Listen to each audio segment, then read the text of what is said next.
Hey, Marshall. Yes, ma'am. This is just an FYI. Paulette texted me today. She will be here with Declan. Mm-hmm. Katie is doing childcare, but she has an interview today. Uh-huh. She needs to be out like by 11:15. A little after 11. When have we ever Well, gone that she long? said by 11:15 latest, but I think she would really prefer to be out sooner. That's no problem. I told her that I would let Paulette know. So if I forget to tell Paulette when she walks in. Okay. I told her to tell Paulette, but I don't know if she will. I'm sure she will. I'm sure she will. And I'm trying to figure out the new oven. I mean, the oven's fine, but it's propane now instead of natural gas. Oh my So it's a goodness. little different, so I have to adjust Is it different in the way how big it makes the flame, or? Yeah, I don't know what's the difference, but it does make a difference in how they bake. Ah. So, unfortunately, they took a little longer to bake than usual, and I keep thinking of it propane. Well, I can't find anything wrong and I with have it. no idea how long it's gonna last. Yeah, I know that could be a problem. Well, it could be. Um, I was like, how long does 250 gallons of propane last? How long does that last? I think a lot, but surely it doesn't take up that much. have no idea about propane. I've never been on it or I don't know anything about We it. haven't been on propane for probably 35 years. Does it make a difference? It makes a difference in how it bakes. Interesting. Yeah. I thought they were both basically the same thing. It's gas. It took a little bit longer for the cookies to bake, Interesting. and it's the same stove, so it's got to be. You can It's sit got over to be here if you want different. to. Yeah. Sarah's not gonna be here. Yeah. Yeah, I think Brandon and I have effectively run off most of the class, so you know. No, it's not you. You don't think so? I appreciate you saying so while I'm sitting right here. You can tell everybody later, man. If anyone was going to run off, it would have been during Revelation.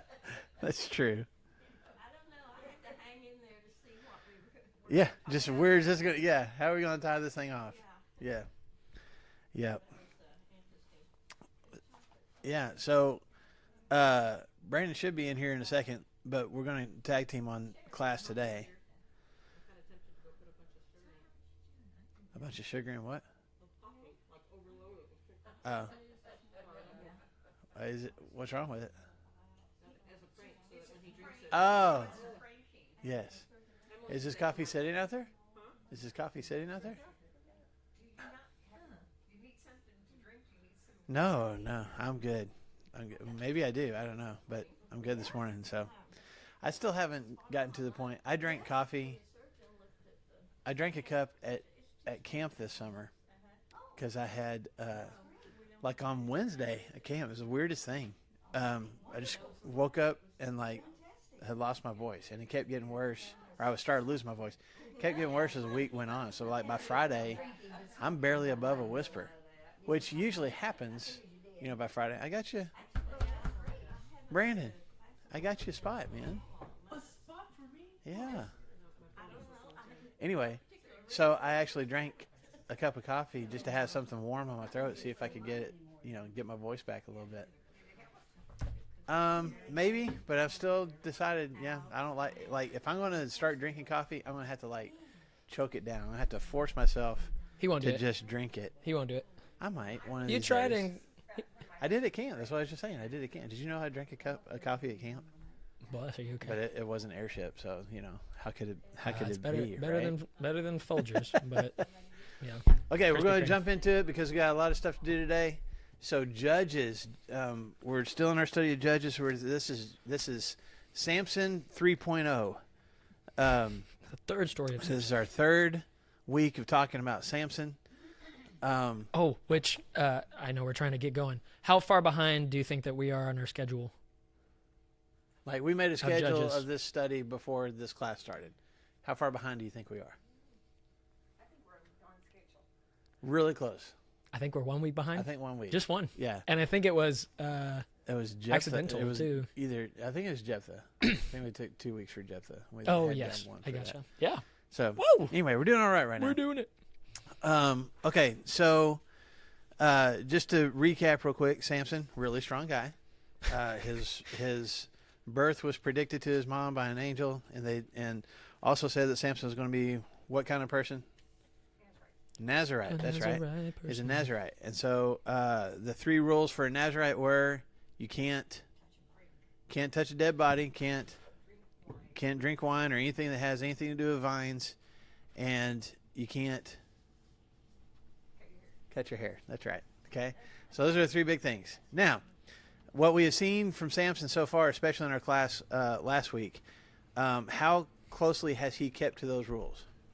Well, he had a big 1-week wedding feast where there was wine and drinking going on, so that's not happening.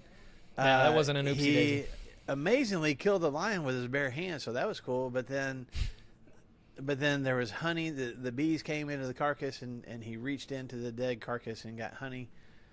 So how's he doing with that rule? Not very well. Okay. So fought far, off the Philistines with a jawbone. Yeah, and that's what we did. And I didn't do any Killed more a whole study bunch on of it. people. But like we were kind of asking the question last week, like if you kill a person, like technically they're still alive when you're touching them, maybe. But where does the at what point can I no longer touch the dead body? The letter of the law. Person that I'm murdering. He's dying, so it's fine. Yeah. So anyway, That's hilarious. we talked about his first wife that was a Philistine. I'll get the picture flipped over here in a second on the map.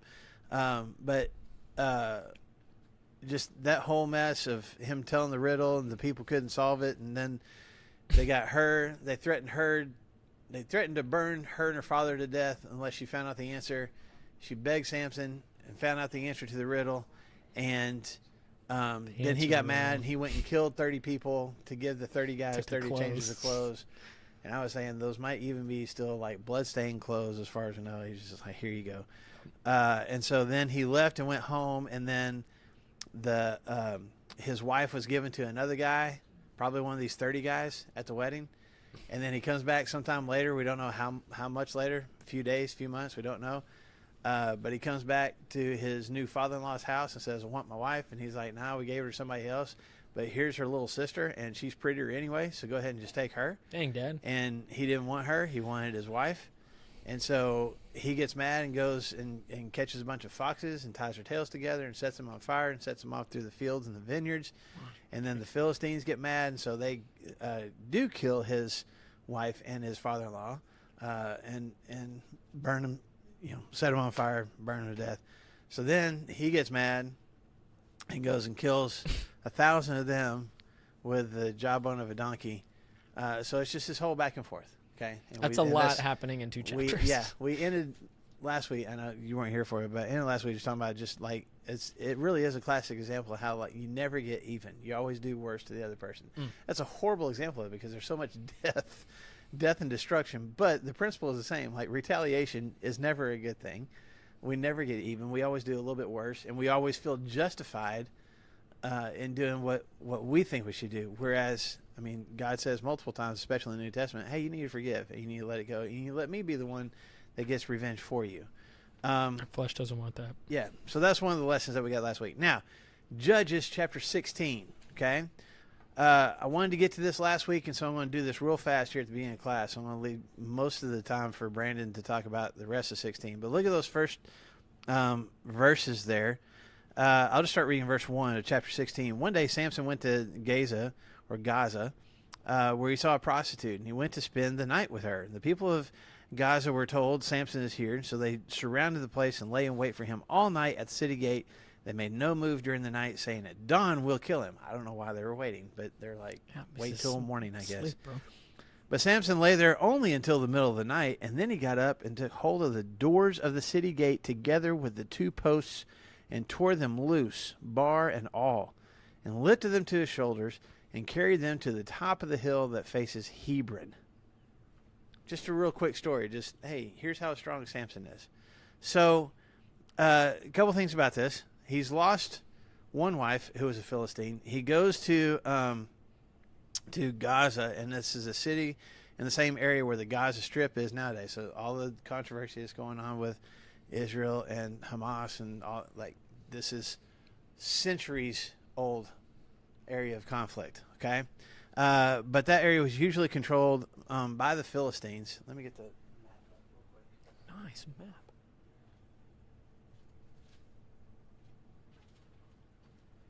So if you see way down here, there's Gaza right there. Okay.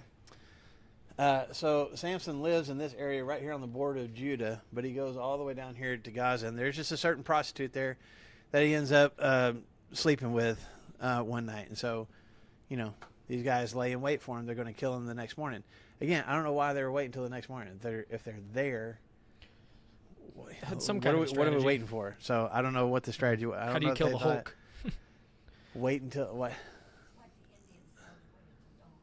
Is that what it is? Why? They didn't like to fight at night. They wanted to see what they were killing. I guess. It was their spirit.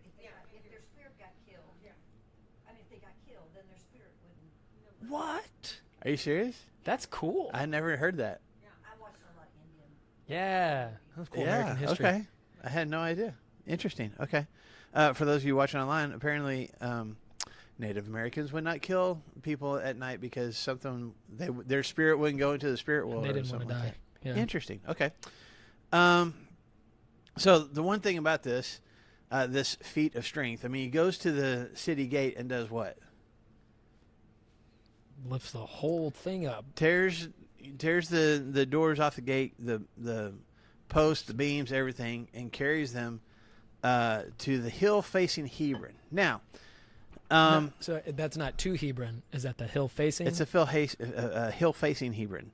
So there is now Hebron. Is Hebron in here? Yeah. Hebron's right here. So he went all the way across here. Could be 30 That miles. distance would be potentially, I wrote 37 miles. So There's some hills right here. if he, yeah. So he Well, there are some hills that right Yeah. here that overlook the city of Hebron itself. So the question is, did he carry these gates 37 miles, in the middle of the night? And so this is one of those things. There's lots of different opinions on this, of like how literal is this, or where are we talking about actually? Where did he take these things to? So a couple things about it. First of all, it could be exactly like he pulled gates off and he walked 37 miles, which is an amazing feat of strength. But also, I mean, how far can a typical human being just walk in a day? Can you walk 37 miles in a day? I mean, I Maybe. guess you could if you but it would take you all day for sure. without doors. He didn't have a full 12 hours. It says he got up in the middle of the night. Yeah, he got up in the middle of the night, and then it doesn't say how long. It just says he lifted him and carried him to the top of the hill that faces Hebron. It doesn't say how long. So yeah, it doesn't say how long it took him. These gates, gates of these cities, if they were built and then installed, they would use like these huge carts pulled by oxen because of the size and the weight of them. I mean, this would be depending on this is in maybe the Bronze Age, maybe getting into the Iron Age. So typically gates of these cities back in this time would be made of wood, but overlaid with at least a layer of bronze, at least on the front of them. So you're talking about hundreds and hundreds and hundreds of pounds. Okay, It's not just the gate to get into our gardens at home. Like, right. Now, we talked last week. Again, we don't know. There's nothing that describes Samson's physical features besides the fact that he had really long hair and that he was really strong. But do y'all remember we talked about last week when he showed up at his wedding with the Philistines? When they saw him, they gave him 30 companions, right? 30 groomsmen, which was not typical back in that time. And so there's some people that think, well, he might have been more of a giant kind of guy. Maybe not necessarily as big as Goliath, but just bigger frame, bigger person in general. And so maybe this would be something that not only is God obviously given him this miraculous strength, but he just has the bigger frame to be able to do that. But there's a couple of other ways to look at this. One is that there's not a hill specified. There's a direction specified. So it could have been a hill right outside of town. It could have been a hill way over here, close to Gaza, but it's facing east. It's facing towards Hebron. Hebron being the closest big town in that direction. So it may not have even been that far away. The other piece of it is, what does Scripture specifically say that he tore? that he tore off? Doors.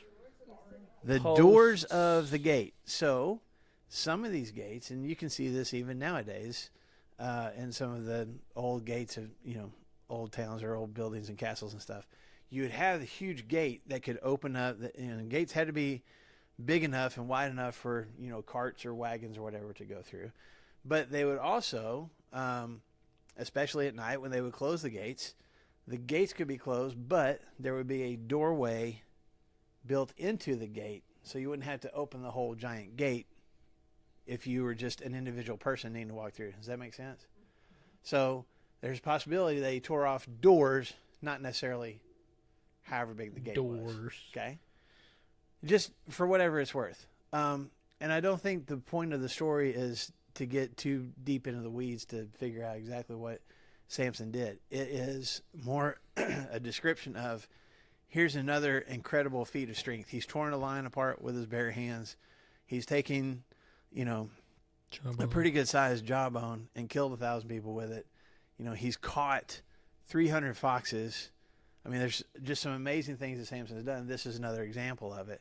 And it's also, for these guys, I mean, he tears off doors. And they're already surrounding the city. Why do these guys not attack while he's holding these gates and doors, But maybe there's fear, like, man, he just tore the doors off the city. You go get him, like, I mean, and it was a humiliating thing for them because, I mean, there's a whole lot of repair that goes in it until they get that rebuilt. They're vulnerable. They're exposed. So it's an act of not just defiance, but of humiliation on his part, which goes back to what Scripture tells us part of the purpose for God giving Samson these miraculous feats of strength is to punish the Philistines for their conquering of Judah and of the Israelites. Does that make sense? But there's also, and this I'm on, well, any questions about any of that stuff that I just said about the city here? Okay, the other thing, I'm going to bump it over you.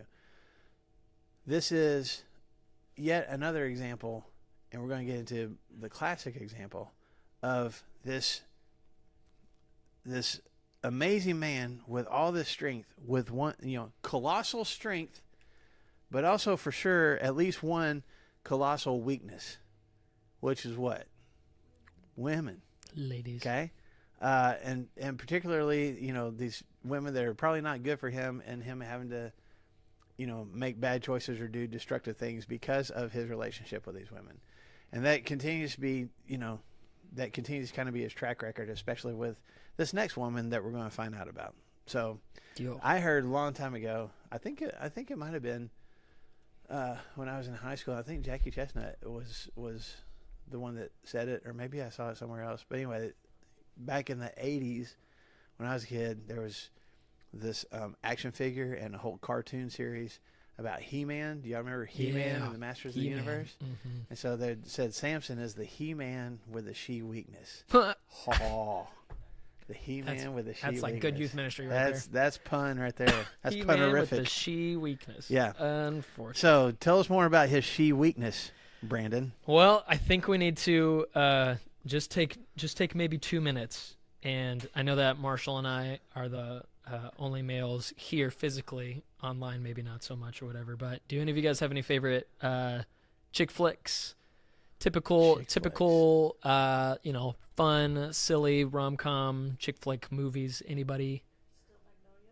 Still Magnolias. Hey, that's fine. No, I'm laughing because was it 2 weeks ago when I was talking in my sermon about the girl that made us the chocolate chip cookies that were no good. And the whole reason that she made it was because my roommate was sick, and so she made like a little care package for him, brought it by the dorm, and it was she made like a little crock pot of soup, which is nice, some crackers, and the cookies, and she brought the movie Steel Magnolias because she's like, this is what you do when you're sick. That's right. You lay in bed, you eat soup, you eat cookies, and you watch Steel Magnolias. So. Beautiful. Do you even know what Steel Magnolias is? I have not seen it. Is it your typical chick flick? Like, it's not a rom-com. Y'all, stop. It is a chick flick. Stop right now. I mean, there's some romance in it. Okay, so whenever you say There's some romance in yes, it. Don't okay. let them fool you, Brandon. So whenever There's some I romance say in it. chick flick and rom com, I'm thinking like, yeah, Harry Met Sally. You've got yes, mail. yes, all that kind of stuff. So this is more like Pride and Prejudice, like kind of like heartthrob, like No, it's not that either. drama, like It's more like Sisters of the Traveling Pants or the Divine Secrets of the Yaya Sisterhood or that kind of what stuff. in the both of those are not. It's a whole bunch of women. It's a whole bunch of women doing dramatic things. Right? Marshall, no. Okay, so I'll fight with you. you're gonna fight a male fighter.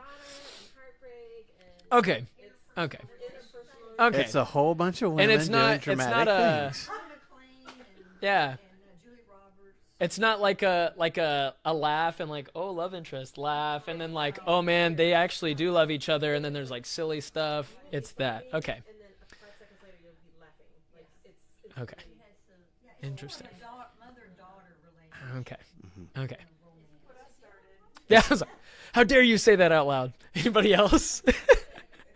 Anybody else with the chick flip rom-com-y kind of Titan? Okay, we are. All right, so we'll just bypass that question.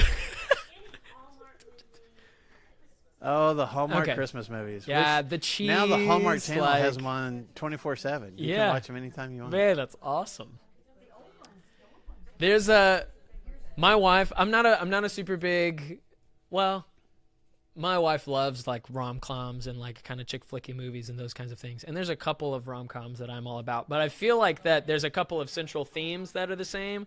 At least in a lot of them, there's kind of like the bad boy that kind of does his own thing, and then like the sweet girl or whatever, and then she's able to win him over, and it's like, oh wait, he's bad because his mama didn't love him, and it's like, oh my gosh, and then like kind of figure out all this stuff, and then they don't like each other, but then they have a moment, and most of the time in these movies there's sex outside of marriage or a broken off engagement or something like that, and in the end you're like, yes, like they're gonna be together and stuff. And I don't like, so there in my mind there's distinctions between rom-coms and then like The Notebook and some of these other Nicholas Sparks books and movies, because in all of those books and movies it has you cheering for the affair. Yes, please leave your husband. Yes, that's the thing. Yes, they had the affair, and you're like, woo.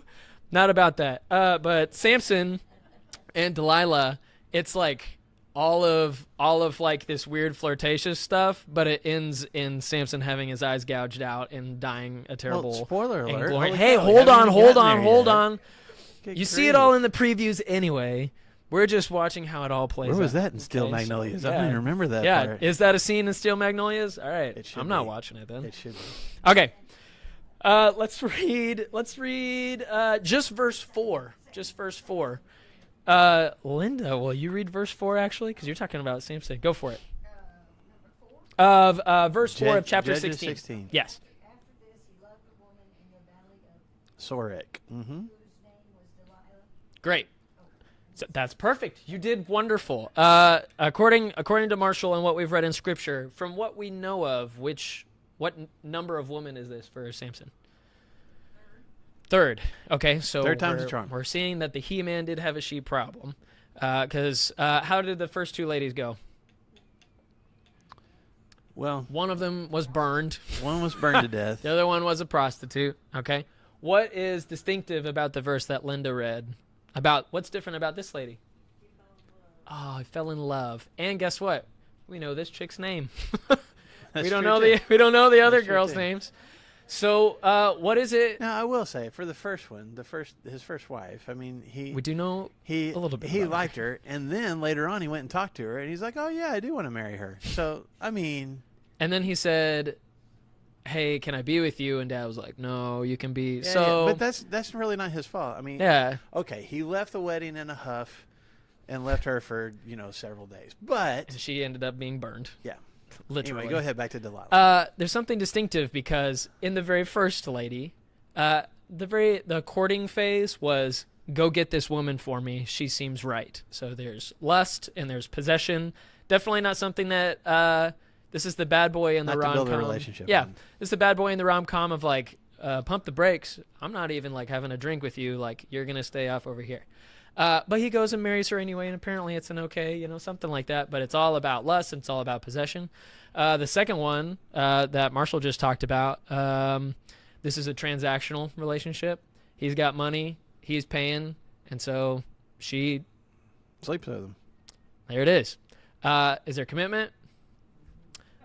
Commitment besides you must sleep with me because I paid you for it, and that's about it.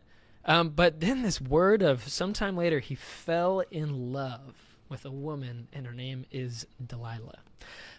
Now, I think we talk about this more in the Greek of like what Jesus says, like, "Hey, I love you," and there's like three kinds of love talked about in the New Testament. 3 different words for love. Do you guys remember what the kinds of love there are? Agape, that's the love that we have towards God and that God has towards us, of this like Total sacrificial love, right? So that's one. Yep. Philo, which is the friendship love, the love that we have for each other. And then the other one, sexual love, specifically physical love, 2 bodies together, that kind of a love. Which, okay, there's 4 technically. Go I'm ahead. going to interrupt your whole dang. Greek lesson here. Oh, go for it. Storge is the family kind of love. So the love that siblings and parents and children have for each other. Eros, which we get the word erotic and stuff like that from, is the sexual and lustful kind of love. And that word is actually never used in the New Testament. Ooh. For whatever it's worth. Go ahead. Ooh. Here, this is all written in Hebrew. Yeah. And so we've got different words and stuff like that. So you can't just be like, oh, yeah. So what is he saying? Sometime later, he fell in love, like, Marshall loves tacos. Is this like a real love? Or is this the all-comprehensive, I see you and who you are and the person you are, and I want to commit to being into a relationship with you? Just the word love. He fell in love with the woman, and her name is Delilah. The word there is the word ahav. Can you say ahav? Ahav. And so I was trying to decide, because there's 3 different words actually in Hebrew, at least 3, in case you know of a fourth. At least 3 in the Hebrew for love. And this is the word of ahave. So I looked it up to kind of see, is this a lustful love? Because it'd be like, okay, that kind of fits his MO. He sees a lady, he likes her and goes and sleeps with her and wants to be with her, just strictly of how he wants his needs to be met, which is, we've already seen in chapter 16, that's what he does. But this word for love, ahave, is, I'll say how Rob Bell describes it. And he says it before we found out he's a heretic. He says this thing. He says, ahave is like whenever your mind and heart are bent towards the subject of your love with such passion and intensity that you can think of little else. It's one of those, like, I can't stop thinking about this person, almost kind of the obsessive, like, spellbound phase that many of us have been in whenever we're like, oh yeah, I really like this person. I want to spend time with this person, and I want to go like to the next level with this person as far as our relationship is concerned. But it's a little bit more too. It's like a decision to join your life with another, of like, we're committed to dating each other and growing and moving towards marriage. And that's what he says right here. That's the kind of love that he sees this woman. And her name is Delilah. So, wow, this is at least different from what we have in Scripture. This is the first time that we know of that Samson has kind of entered into this kind of a relationship, right? Because prostitute, kind of a one-night thing. He does what most people would do with the prostitute, gets up in the middle of the night and leaves her. And then he may have cared about this woman. He at least likes her enough to marry her and all those kinds of things. She ends up getting burned at the stake and everything. So that's not great. But in this scenario, he doesn't demand anything of like, mom and dad, go get her. He doesn't pay for her company. He loves her, and that appears to be all that he really wants. So it's the potential for it to be something that's really good. Maybe, it says sometime later. We don't know how old Samson is, but I'll just speak to myself and probably Marshall, that in all of our lives, we'll just say us two, in Marshall and I's lives, I know that there's times whenever you got to go sow your wild oats. You kind of just making brash decisions, and, love is this super lovely thing, but I don't know how to do it, and so you're just kind of all over the place and not really know. Maybe Samson has grown up a little bit, and he's realized, I do want a family. I do want to love and to be loved in return, and I want something that's a little bit more substantial and a little bit more concrete than these one-night stands. I would think that he would be in his mid to late 30s at this point. Yeah. So Because- very seasoned. Yeah, because the end of the last chapter said that he judged Israel for 20 years. Mm. And so if we know, like, here's another spoiler, if we know that his life ends at the end of this whole story here, then if he's in his mid to late teens, let's say, Whew. when that first wedding happened, which was Typical. not unusual back in that time. Let's say he's 18, so he's late 30s at this point. So yeah, there's probably at least some maturing. There's probably been countless other women in between, Yeah. The prostitute in Gaza and Delilah here too. But yeah, he's done so in the wild though. He's like, I want to commit my life to this person. Yeah. And we hear a lot. He loves her and he wants to be with her. What do we know about Delilah? Well, a very large assumption is made. I think it's a good one, that she's a Philistine woman. It doesn't say it explicitly, but I think it's most people agree. Mm-hmm. And so are the other two ladies. He just seems to have a type, and their type is Philistine. So it seems that, he's falling for all of these Philistine women, that he really doesn't seem to have any stomach for really fighting the Philistines. He likes their ladies and wants to be with them. So, in fact, he really likes, it seems, these Philistines, especially their women, because it seems like in these past two chapters that the Philistines are the ones that start the trouble and provoke Samson, and Samson just is very reactionary and very scary, and he only fights back when provoked. It seems like he doesn't really have a want to live into the purpose of his life, what is his purpose for his life? To defeat the Philistines. Yeah, to begin driving out the Philistines. And he said he's going to be a Nazirite, and his goal, his purpose, is to drive them out. He is driving them out and destroying them, but it seems more like accident and not like a willingness as a commander to go in and take care of them, but just like, oh man, I'm so angry. It's almost Now reactionary. it's all reactionary, the way that he's doing it. So God is still using him in his flaws. Okay, so now the question, we don't know very much about Delilah's psyche. Does Delilah love Samson? Never It never says it. it. Interesting that it says that he loved her, but Hmm. she never once said that she loved him. I mean, she fell quickly into the hands of the Philistines Mhm. to gain something. So Mhm. there was Yeah. something for her to gain, and it Ooh. Yeah. So even if let's give her the benefit of the doubt, because we're not going to give her the benefit of the doubt in a second. Let's give her the benefit of the doubt that she does love Samson. She does love him, but not as much as 1,100 pieces of silver from multiple people. Let's read verse 5. Then the rulers, we don't have a number, of the Philistines went to her, and they said, hey, see if you can lure him into showing you the secret of his great strength and how we can overpower him so that we can tie him up and subdue him. Each of us will give you 1,100 shekels of silver. I've got a little note under shekels. Anybody have a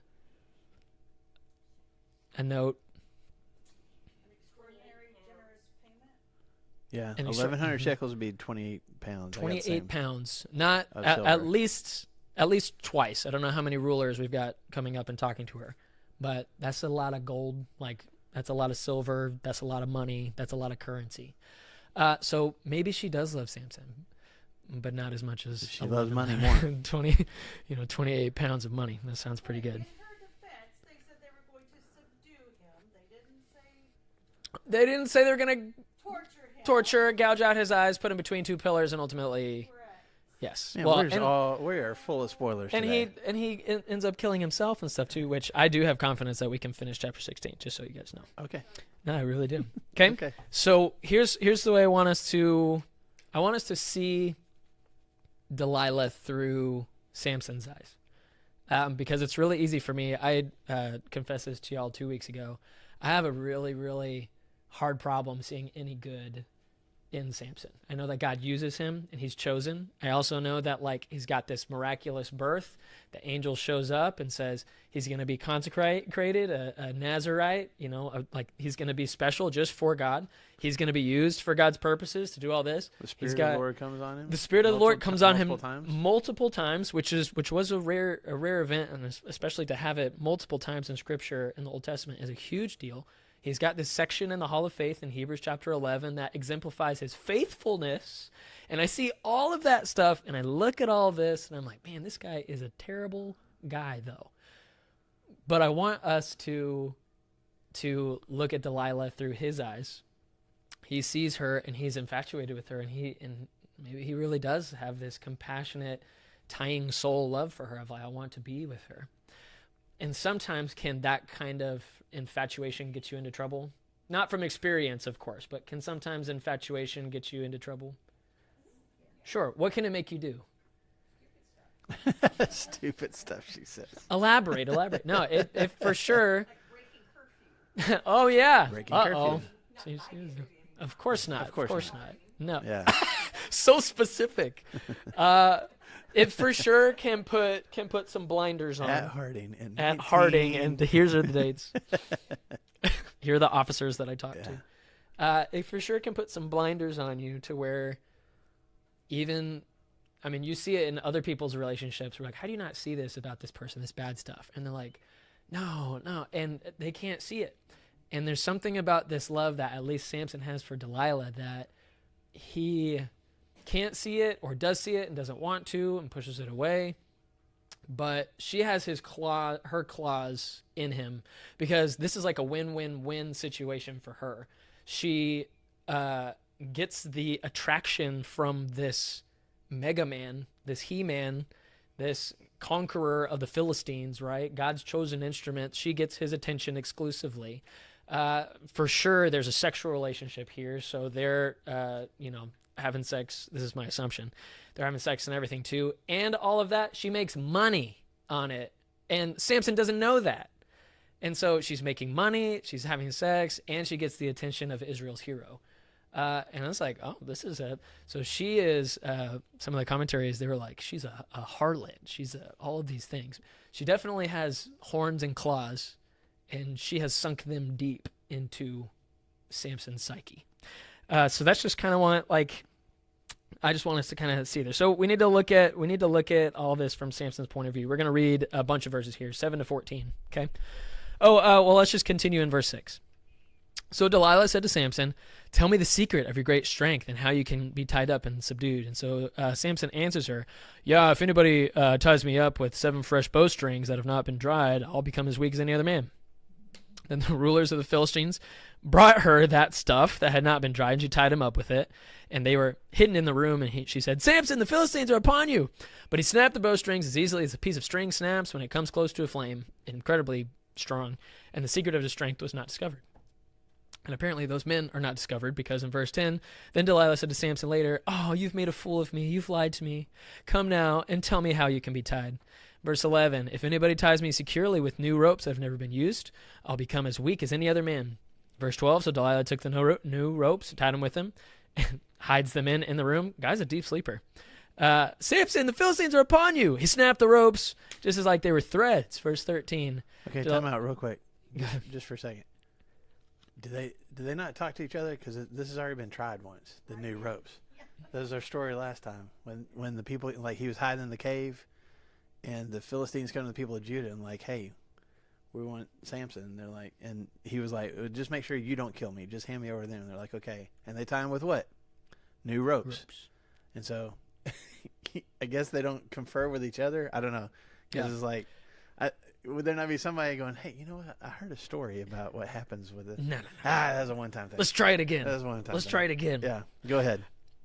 And verse 13, here's the manipulation. Then she said to Samson, "Oh, all this time you've been making a fool of me and just lying to me.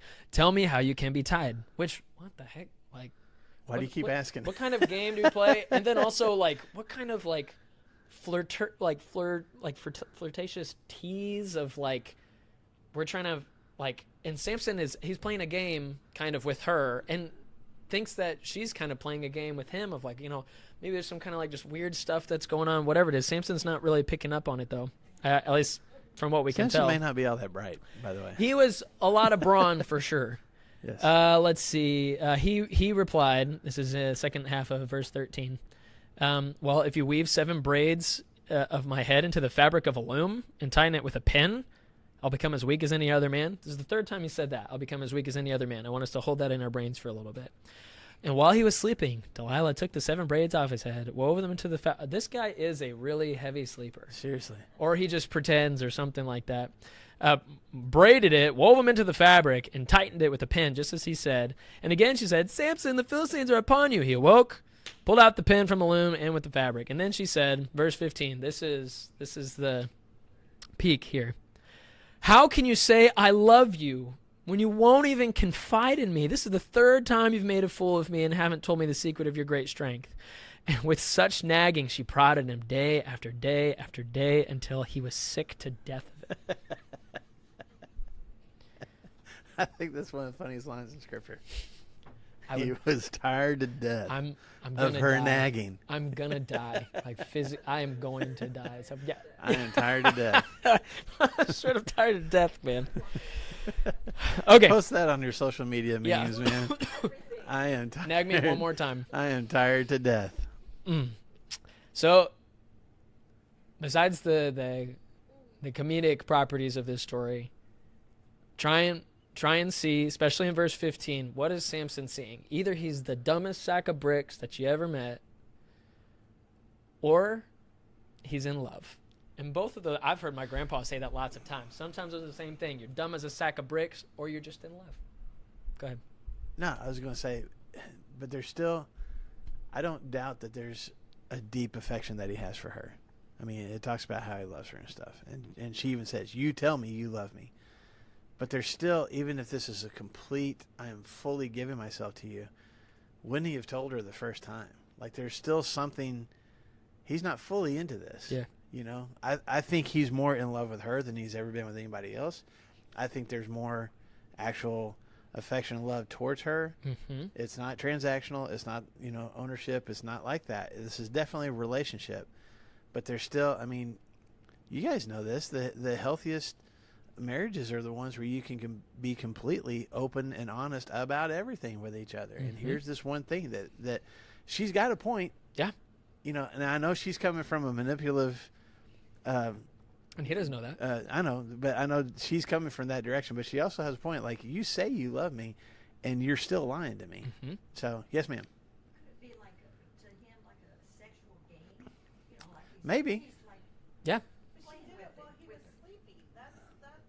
Well, but I mean, I don't Hold want to on, get so I don't see want to it. get too graphic, Yeah. but I mean, how did he get tired? How Yeah. did he get sleepy? Yeah.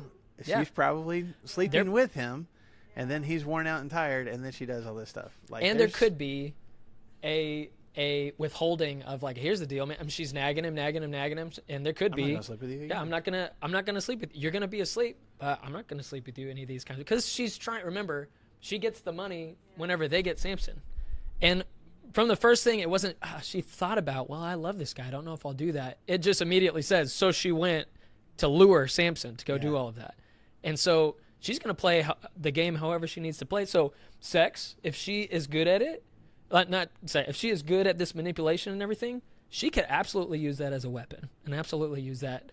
And she has. And she has. And look at this. See, this is the hard part where I think that my eyes are opened a little bit more to giving Samson a little bit more grace, because she says, I love you. Why won't you confide in me? And here's this Samson. She for sure has told her how much he loves her and cares about her and wants to be with her and wants to settle down with her and all those kinds of things. Okay.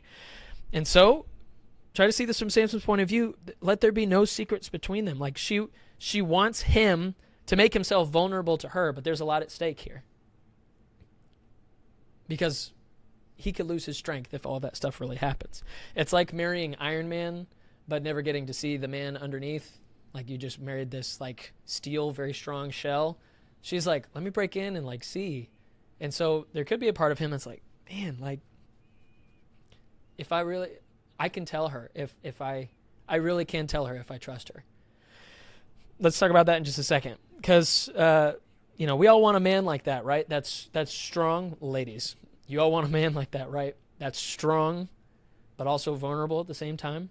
And so here's this strong train that's puffing and puffing and puffing, but she wants him to be a little bit vulnerable and stuff like that too. So it's natural enough, this closeness, this intimacy, and wanting to have a lasting relationship and stuff like that. And so he's teasing her because he knows there's a lot at stake, but then her nagging prevails. And then verse 16 and 17, we'll read this. With such nagging, she prodded him day after day until he was sick to death of it. And so in verse 17, he told her everything. No razor. Which in verse 17, do any of you guys have a different wording? Mine says he told her everything. That's what mine says. Yours says anybody else? Okay. All of his heart. Say that again. All of his heart. He told her all of his heart. Yeah. Oh. Told her all of his heart. And the word heart is used there. So here he says, you want me to be vulnerable? I'll be vulnerable. He tells her all his heart. No razor has ever been used on my head because I've been a Nazirite dedicated to God from my mother's womb. If my head were shaved, my strength would leave me and I would become as weak as any other man. Okay, so question.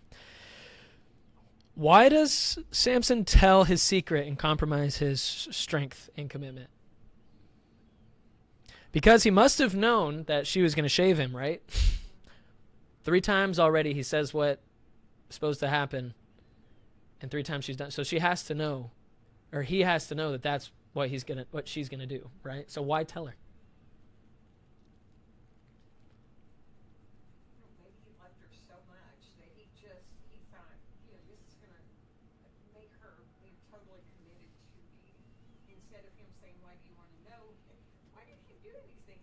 He just was like, and maybe he thought that if I tell her everything, she's gonna be fully committed to me now because she knows I've told her everything, and maybe she will love me too the way I love her. Yeah, and the game that they were playing has now become nagging, and it's nagging him to death, and so the nagging stops. We're fully committed to each other, and we can settle down. We've got some love between us here. There's the whole stupidity factor as We're well. playing the game here, man. Yeah. So here's 3 possible reasons. Number 1, he loved her, which can be the same as he's dumb as a sack of rocks. Number 2, he told her because of her nagging, which He was tired to death. And then there's this other part that I had never thought of until we were kind of studying this more, and it's just a thought. So I don't really know exactly how I feel about it, but I think it's true. It's just a thought, but maybe what did he say at the very end of every time that he told her how to subdue him? If you do these things, what's going to happen? I will become as weak as any other man. Do you think that maybe that's what he wanted? Was to be like any other man? I mean, think about this Nazirite vow that was... Well, this is true. He could have just told her right off the bat. Yeah, but he's playing this game. There's something... Sure. Let me explain just a little bit here too, okay? He told her all his heart. He told her all of his heart, all those kinds of things. And maybe he did just want to be. Okay, now think. Did he choose this vow, this Nazirite vow? No, it was forced upon him, okay? Now, does that mean that God is unjust by forcing this? No. God has chosen him to accomplish a specific purpose and has gifted him specifically for a specific purpose, and that's his job, is to go and live in that. How many times already have we watched him break his Nazirite vow? Over and over and over and over again, sometimes intentionally, sometimes unintentionally. He does that over and over again. Now, does that mean that he's careless? A little bit. Probably. Does that mean he's dumb? A little bit. Maybe. Does that mean that he's actively defying his call? Maybe not necessarily, but maybe, or challenging it, right? Yeah. And remember, he's, as far as we can tell, he's never, my purpose is to go and destroy the Philistines, so I'm going to go and destroy the Philistines, like we've talked about. It's almost accidental. It's almost reactionary. He's kind of like the Hulk. Whenever he gets angry, all of a sudden everything is destroyed and there's lots of people dead. And then he has to be calmed down and those kinds of things. He loves these Philistine women, the very people that God has sanctioned him to destroy. And each of those times, just follow me for a little bit, he's like, if you do this, I'll become as weak as any other man. Yes, he could have told her them too. Do you think that there's any part of him that's like, I didn't even want this to begin with. God is calling me to be this. I just don't want to be it. I just want to be a normal guy. What do you think? Well, when he's broken the vow a number of times, and has he really suffered consequences when he's broken the vow? I mean, God's still taking care of him. It doesn't. He's still chosen. Yeah, and so maybe he thinks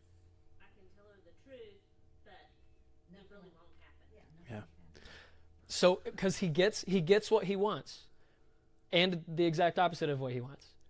He offers his whole heart. Like, is it the ESV? I forget. I think you read the ESV. Yeah, ESV. Yeah, he gives her his whole heart and explains exactly what's going on. And so he becomes vulnerable, and they become this. They have the opportunity to become this couple that have no secrets. He has the opportunity to just settle down, maybe have kids and a family, and be a Philistine pretty much, even with his commitment to God and stuff like that. But then the exact opposite happens because the Philistines come immediately. Oh, well, at the next part of the story, apparently the way that he tells her is an indication to Delilah that he's being truthful, because in verse 18 he says, when Delilah saw that he had told her everything, she doesn't immediately do it, but she goes and sends word to the rulers. Come back once more, he's told me everything. So the rulers of the Philistines returned with the silver in their hands. They didn't do that the other times. She is certain that this is it, that this is his Achilles heel. After putting him to sleep on her lap, maybe some sex, maybe some, whatever it is, sleep on her lap, she called for somebody to come and shave off the 7 braids of his hair and began to subdue him, and his strength leaves him. And again she calls, Samson, the Philistines are upon you. And he woke up from his sleep, and he thought, I'll go out just as before, and I'll shake myself free. He didn't even think that she was actually going to do it, even though that has happened 3 times already before, either in love or dumb as a sack of rocks. But he did not know that this verse, it just hit me. He did not know that the Lord had left him, not just his strength, but God himself had left him. Ooh, that's a scary part. Let's finish this part really quick because we can do it. Yeah, 8 minutes. For sure. Okay. The Philistines came and they seized him, and they gouged out his eyes, and they took him down to Gaza, which Marshall talked about before was where he ripped the gates That's off. where he ripped the gates like open. that. So yeah. go and bring him back to the scene of the crime. Yeah. Which he humiliated them, They're going to humiliate him. and they're going to humiliate him. Yep. Gouged out his eyes, which I didn't do any research on that. Do you have anything for gouge out eyes? No, it could be either that they literally stuck something in that gouge them out, or they would just take, hot poker kind of things and just, burn your eyes. Either way, Yeah, not good. Either way, I don't want to have to choose between. Yeah. But now he's not even able to see. Good luck finding the gates. Good luck finding the foxes. Good luck finding the women. Good luck finding all of these things whenever you're blind. And they bound him with bronze shackles, and they set him to grinding grain in the prison. But the hair on his head began to grow again after it had been shaved. Which, okay. If we're not reading this in the context of Samson, it's like, well, yeah, you cut your hair, it starts growing again. But here's a little seed of the Lord has left him, but not left him, right? Not entirely. Let's read his death, which we haven't heard anything about. Now the rulers of the Philistines assembled to offer a great sacrifice to Dagon, their god, and to celebrate it, saying, our God has delivered Samson, our enemy, into our hands. Ooh. When the people saw him, they praised their God, and they said, our God has delivered our enemy into our hands, the one who has laid waste to our land and multiplied our slain. That's a pretty cool thing to be said about Samson. And while they're in high spirits, probably in high, joyful, and also they were high on the spirits, they shouted, bring out Samson to entertain us. So they called for Samson out of the prison, and he performed for them. While when they stood him among the pillars, Samson said to the servant he held in his hands, I want you to put me where I can feel the pillars that support the temple, so I can lean against them. Oh. Now the temple was crowded with men and women. All the rulers of the Philistines were there. And on the roof, there were about 3,000 men and women watching Samson perform. It was a pretty big church, temple, okay? And they're all worshiping Dagon, who is a Philistine god. 28, then Samson prayed to Yahweh, Sovereign Lord, remember me. Please, God, just strengthen me one more time and let me, with one blow, get revenge on the Philistines for my 2 eyes. Then Samson reached toward the 2 central pillars on which the temple stood, bracing himself against them, his right hand on one and his left hand on the other. And Samson said, now let me die with the Philistines. Dude, this is so bad. This is so cool. Then he pushed with all his might, and down came the temple on all the rulers and all the people in it, and thus he killed many more when he died than when he lived. So Samson, his life riddled with sin and nastiness and yuck, never living up to the potential that God has called him to, ends up accomplishing his great and terrible purpose at the end of his life. Then his brothers and his family went down to get him. They brought him back and buried him between Zorah and Eshtaol in the tomb of Manoah, his father. And he had led Israel for 20 years. Okay, a couple things I want to leave us with, and then we're done here. It's a story of humiliation. It's also a story of glory. It's this marvelous thing. He may want to be, this is leaning into my assumption a little bit more, he may want to be just like any other man, but God is not going to let him do so. And he was God's servant at the end, just like he was at the beginning. And his death was really glorious. But it's kind of one of those stories of like, man, what could Samson have been if he would have been committed to being a Nazirite, being for God, and actually lived out in that purpose? Like, what could that have been? Definitely not this tragedy that we see here as the last judge of Israel.